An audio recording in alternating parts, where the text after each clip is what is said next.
Right, this video is going to be our substitute for lecture. We're going to discuss Chapter 15, which is blood.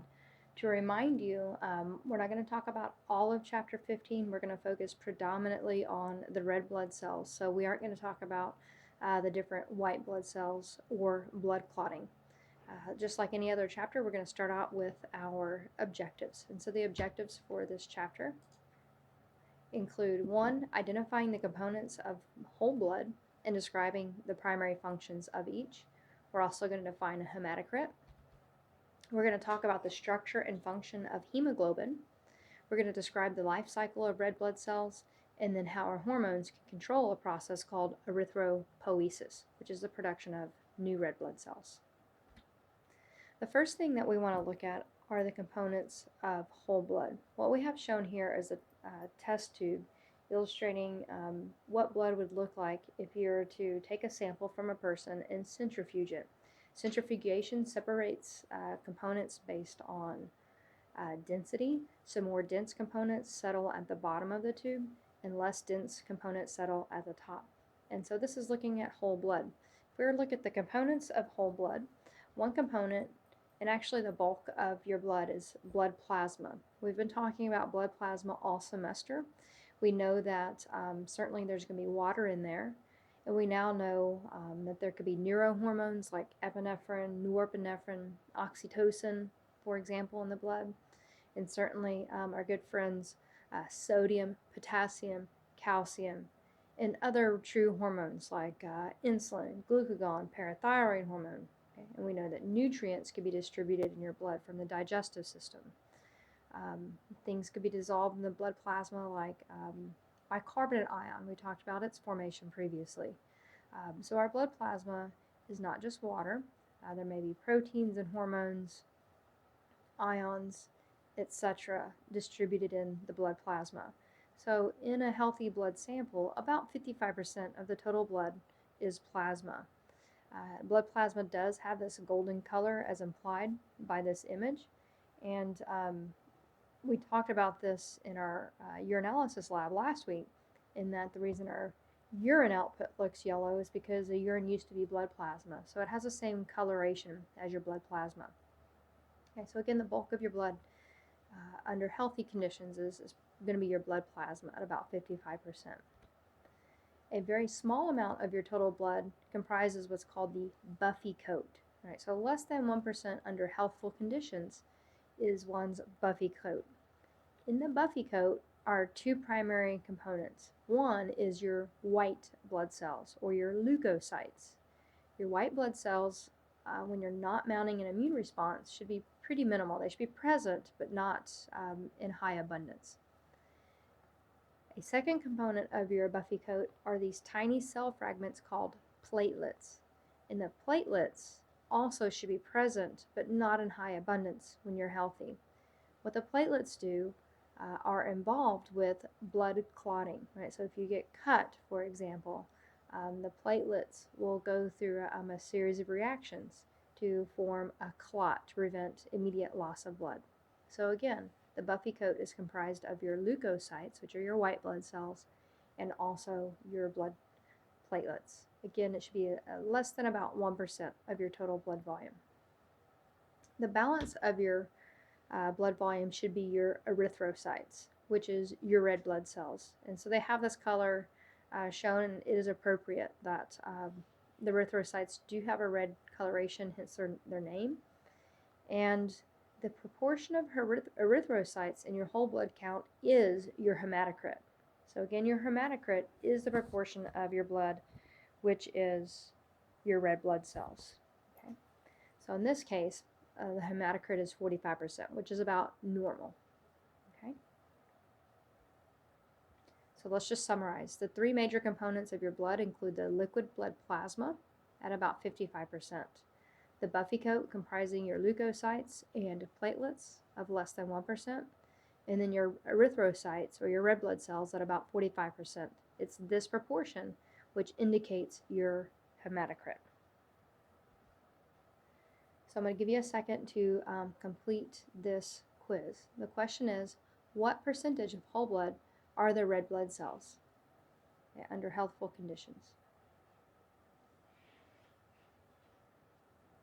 make your selection, and then go ahead and hit the submit button.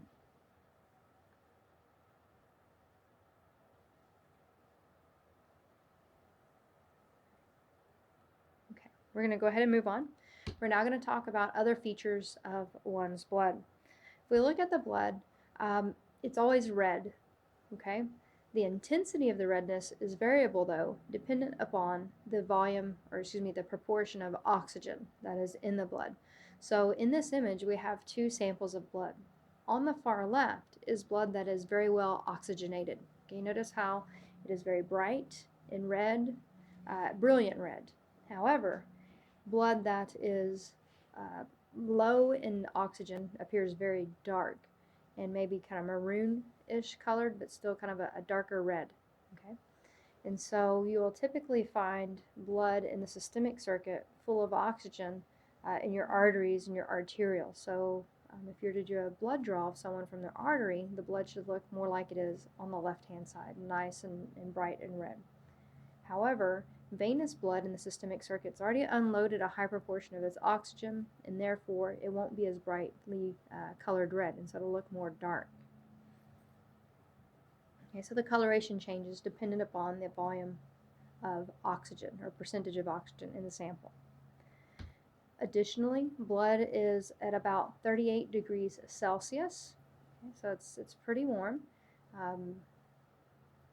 We know that one reason that we have blood is not only distribute nutrients, but also distribute heat to different parts of the body. This has also been an underlying theme throughout the semester. For example, when we did the temperature regulation lab at the beginning of the semester, we learned that our body can recover cold temperatures by bringing more blood to the area, and the blood brings in heat because our blood is warm at about 38 degrees Celsius. We also know, thanks to the lab, that there's a set point range for your blood pH at about 7.35 to 7.45. We also know that respiratory conditions can change this blood pH. By hypoventilation or underbreathing, one can accumulate carbon dioxide and accumulate bicarbonate ion, and more notably accumulate hydrogen ions. That causes the blood pH to decline less than 7.35 and become acidic. By contrast, we also studied in lab that hyperventilation causes excessive removal of carbon dioxide, which causes a low abundance of the bicarbonate ion and under-accumulation of hydrogen ion. That actually causes our blood pH to shift more to the right and become excessive of 7.45, causing a condition called alkalosis in the blood. Furthermore, the total volume of our blood at any given time ranges between 4 to 6 liters. This is going to be dependent upon primarily size and gender, because males tend to be on average larger than females. They tend to on average have larger volume of blood as well. Additional characteristics that we can look at for blood is physically what it looks like.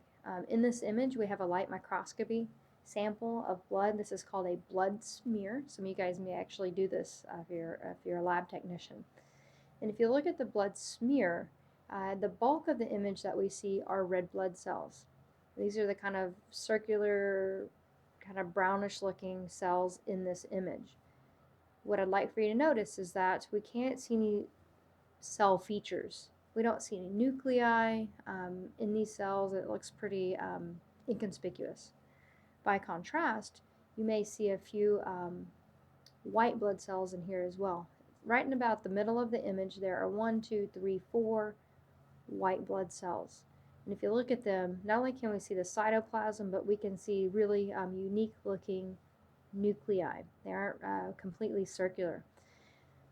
These nuclei are shaped differently in the different types of white blood cells. So if you're curious about the white blood cell nuclei structure and then therefore that cell function, this is outlined in the balance of Chapter 15.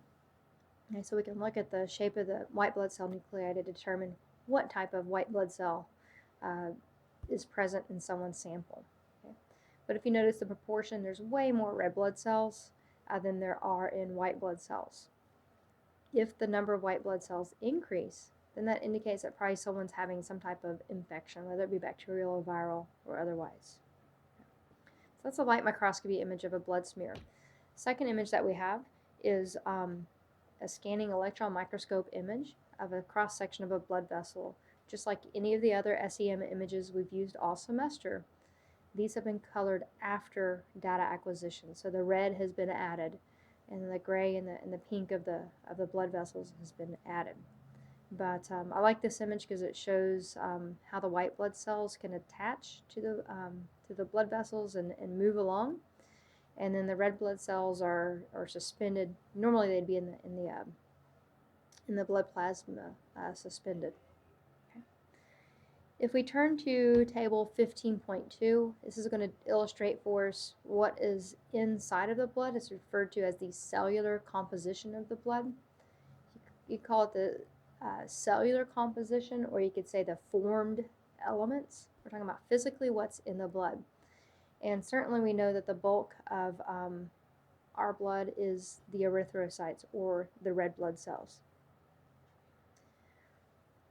Looking at those sheer volume of 5 million red blood cells per microliter of blood contrasted to our leukocytes, which may be from 4,000 to 10,000 white blood cells per microliter of blood. So we see a huge difference. There's more red blood cells than there are white blood cells.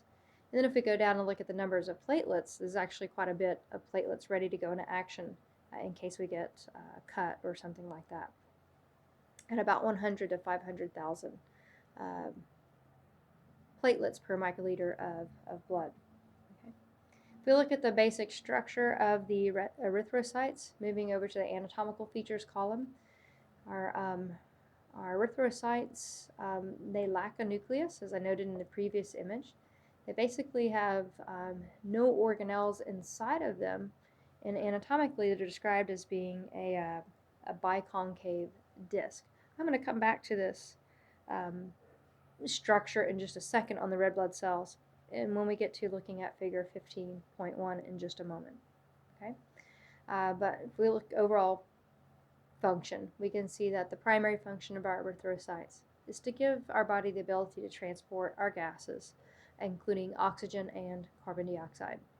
And the leukocytes, their job is to give us immune protection against different pathogens. And the platelets, their job is to promote hemostasis, which is blood clotting, right? When there's they prevent blood loss by promoting blood clotting. We can also look at some primary functions of our blood itself. And some of these I've actually been talking about already, but we'll summarize it here. One function of our blood is to distribute. Okay, so if we think about what our blood distributes as well, we've already said heat. Our blood distributes heat. It also distributes nutrients. And it also distributes things like fluids and hormones and ions and etc. So our blood is there just to distribute contents. Our blood is also involved with regulating various factors, okay? And it ties into some of the things that we actually mentioned a moment ago. Not only do we distribute heat, but it's also involved in heat regulation, okay, for example. So temperature regulation is an important function of blood. A third component or feature of our blood is to give us protection. Again, these two primary methods of protection have been identified, including protection of blood loss by use of our platelets, and then also immune protection from pathogens by use of our white blood cells. Okay, so our blood is used more than just for distributing gases. It's also used for regulating total blood volume, temperature, and also giving us immune protection and blood loss protection.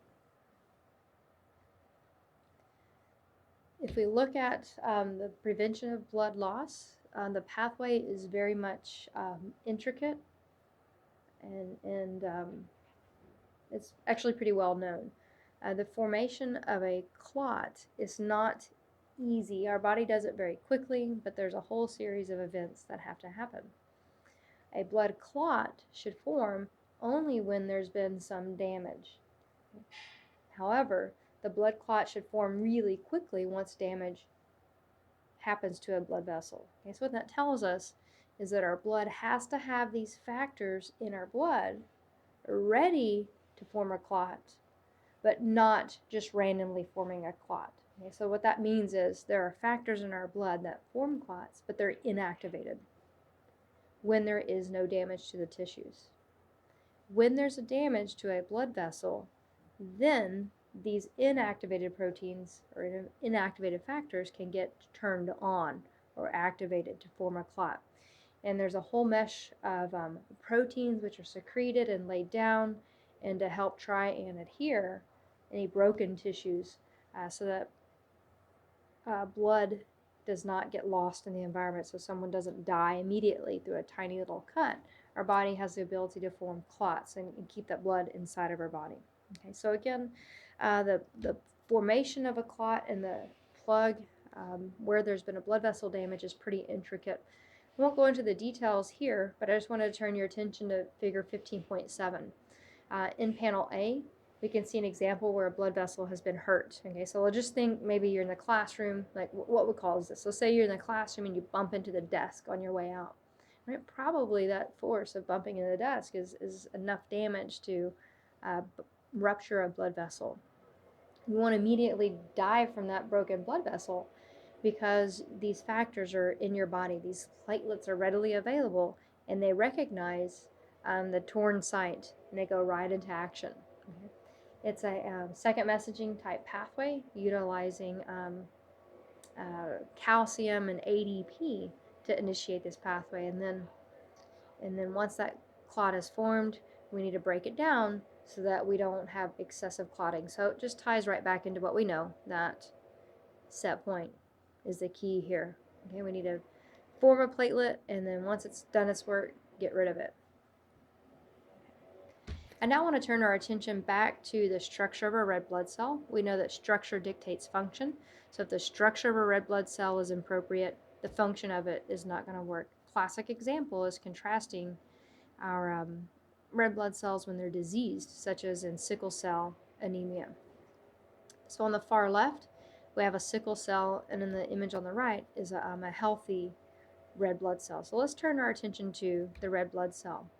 The red blood cell is described as being biconcave.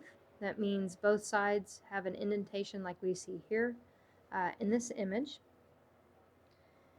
Furthermore, this biconcave shape gives a relationship so that there is more surface area. My abbreviation SA represents surface area. There's greater surface area to cytoplasm ratio. So it tells us there's a lot of membrane when contrasted to the cytoplasm. If we go back to what we studied in chapter 4 about if we increase the surface area of something, we can increase the rate of diffusion. That's good in the red blood cells because we need to diffuse respiratory gases, carbon dioxide and oxygen, across the red blood cell membrane very quickly and unhindered. And so again, the surface area to cytoplasm ratio is really offset in a red blood cell compared to any other blood cell in the body, or any other cell, not just a blood cell. Furthermore, the mature red blood cells lack mitochondria. Okay? This may seem abnormal because, well, we're eukaryotic, and we know that our cells have organelles. Our red blood cells undergo a phase of development in that when they mature, they actually eject their mitochondria. Okay? They also degrade their nucleus. Okay? And so if we turn our attention exclusively to the mitochondria, we know that mitochondria use oxygen, okay, to allow for cellular respiration. Okay? We also know that red blood cells are necessary to transport oxygen. It would be counterproductive if the red blood cells carried oxygen and consumed it. And so what happens is the red blood cells kick out their mitochondria during development. Okay? Don't mistake this though. Mitochondria still respire, but they have to use anaerobic respiration. So glycolysis is how the red blood cells produce ATP, but they don't carry out the intermediate stuff, and they don't carry out the Krebs cycle, and they don't carry out the electron transport chains. It'd be counterproductive for a red blood cell to not only carry but also utilize oxygen. So their job is just to distribute gases, including oxygen. And as mentioned just a moment ago, our red blood cells also lack a nucleus. And what that tells us, when they get rid of the nucleus, red blood cells lack the ability to divide and the ability to make new proteins. Okay? And so red blood cells cannot, mature red blood cells themselves cannot divide. They cannot make new proteins. That's why we have to have an abundant set of stem cells in our bone marrow to make new red blood cells. I'm going to give you an opportunity to answer this question, why red blood cells lack mitochondria. Let me give you about 1 minute to answer this, and then be sure to hit the submit button.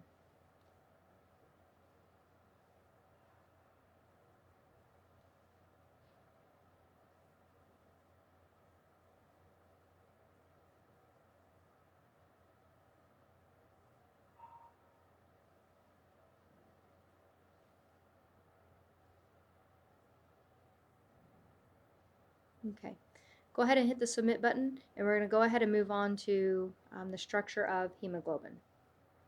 If we turn our attention to figure 15.3, this is looking at a protein called hemoglobin. Hemoglobin is a protein specialized inside of your red blood cells. It has a very unique structure for a very unique function. Shown here is a single hemoglobin protein. However, you would have upwards of 250,000 of these in a single red blood cell. So there's a bunch of hemoglobin in our body. Okay. Hemoglobin is a globular protein. If you notice, it looks like a glob and not a fibrous or not a strand-like protein. It actually has 4 subunits. So it has a quaternary structure of 4 subunits, 2 alpha and 2 beta subunits. The difference is in coloration in this image. The alpha subunits are more dark red, and the beta subunits are more light red. Okay? But what is similar is inside of each of them is an iron core, which has the ability to bind respiratory gases. Okay? So a single hemoglobin molecule, because it has 4 subunits, and each subunit has an iron, what's referred to as a heme group, it is that heme group that has the ability to bind to oxygen, upwards to 4 oxygen atoms per hemoglobin molecule. Okay. If all 4 oxygen, or excuse me, if all heme groups are bound to oxygen, that hemoglobin is considered to be saturated. If one or more of the hemoglobin groups are unsaturated, are not bound, is considered to be unsaturated. Okay, so if all 4 heme groups are bound with oxygen, that hemoglobin is saturated. If one or more of those sites is lacking, that hemoglobin is unsaturated. Not only does hemoglobin bind to oxygen, it also binds to other gases like carbon dioxide, can bind to hydrogen ion, carbon monoxide, and also nitric oxide. Okay, so it's not exclusive for oxygen transport. Okay. Right, so hemoglobin again is a diverse molecule. If you look at the number of hemoglobin, I said there's about 250,000 hemoglobin proteins per red blood cell. And if you think about each hemoglobin can bind upwards of 4 oxygen atoms, each red blood cell has the ability to carry, in theory, upwards of, upwards of 1 billion. Is that right? Yeah, upwards of 1 billion molecules of oxygen when it's fully saturated. Okay. All right, so hemoglobin is clearly an important protein for not only oxygen transport, but also transport of other gases and also hydrogen ion.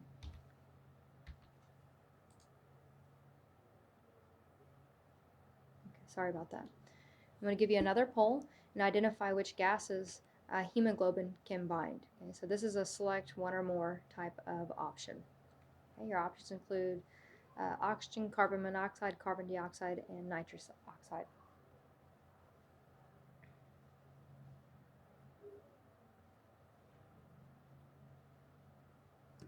Okay. Go ahead and click the submit button. We can now turn our attention to figure 15.5. As I mentioned a moment ago, our red blood cells, as they mature, they actually eject the nucleus. Okay? And so to become these large surface area, small cytoplasm, mitochondria lacking, gas transporting cells. I also made reference to a moment ago that we have stem cells in our bone marrow. And these are referred to as hematopoietic stem cells. These means these cells can form our various blood cells. Okay. We have things called myeloid versus lymphoid stem cells. And I just want to use this to illustrate the diversity between the different blood cells. Okay. We have a stem cell which can go on to make our platelets. That same stem cell can go on, or a different stem cell can go on to make our eosinophils, a type of white blood cell, basophils, a second type of white blood cell, neutrophils, another type of white blood cells, and a macrophage, another type of white blood cell. So these stem cells make not only our white blood cells, but also our erythrocytes, our red blood cells. Okay. So we have to have these stem cells in our bone marrow to make all classes of our blood cells. Because our red blood cells lack a nucleus, they lack the ability to divide, and they lack the ability to replace any non-functional proteins.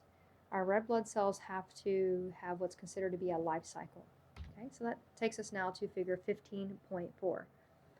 Our red blood cells, we now know are produced by our bone marrow. Okay, when they go through their lifespan's about 110 days, right? So somewhere around there is how long a red blood cell will live. Once they've done their life, they can be filtered out at the spleen, and the red blood cells can be broken down into reusable parts. Okay? It can be broken. The hemoglobin itself can be broken down into the heme part, the iron-containing part, and the globin, the protein part. Okay. The proteins can be broken into amino acids, okay, which can be served as templates for making other proteins or be used for nutrients, right? So those have all kinds of fates. The iron can also be used, okay? And there's another byproduct called bilirubin. The bilirubin at the liver can be further broken down into something called bile. And if you notice what happens to some of the bile, it gets secreted into the digestive system. It's the presence of this bile that gives your stool the dark, kind of familiar brown color. Right? So that brownness is due to the metabolism or breakdown of your red blood cell. Some of the iron and bile can go back into the circulatory system, okay, and be reused for incorporation into new red blood cells. Okay? And our bile can also be processed, excreted in the urine as well. Okay? If we degrade red blood cells, our red blood cell count may fall below set point, which means our oxygen carrying capacity falls below set point. Okay? So we need to keep our red blood cell back up to set point. And so how our body detects this is through the kidneys. The kidneys can release a hormone, as illustrated here, called EPO. EPO stands for erythropoietin. Erythropoietin is a hormone produced by the kidneys. It's abbreviated as EPO, erythropoietin. It's produced by the kidneys when the blood flow through the kidneys and the oxygen carrying capacity is believed to be falling below set point. Erythropoietin targets the bone marrow and tells the stem cells to divide and produce new blood cells. This process is called erythropoiesis. That name sounds familiar. Erythropoiesis is the process of making new red blood cells under the control of the hormone called erythropoietin. Okay, so the difference is the suffix. Erythropoietin, or EPO, is a hormone produced by the kidneys to target the bone marrow to carry out a process called erythropoiesis. Okay? And erythropoiesis is the production of new red blood cells. And when they're made, our red blood cell count goes up back to set point, and we can just see negative feedback, keeping our red blood cell count at set point levels. All right, that looks like that concludes our Chapter 15 lecture. We'll see you in class next time.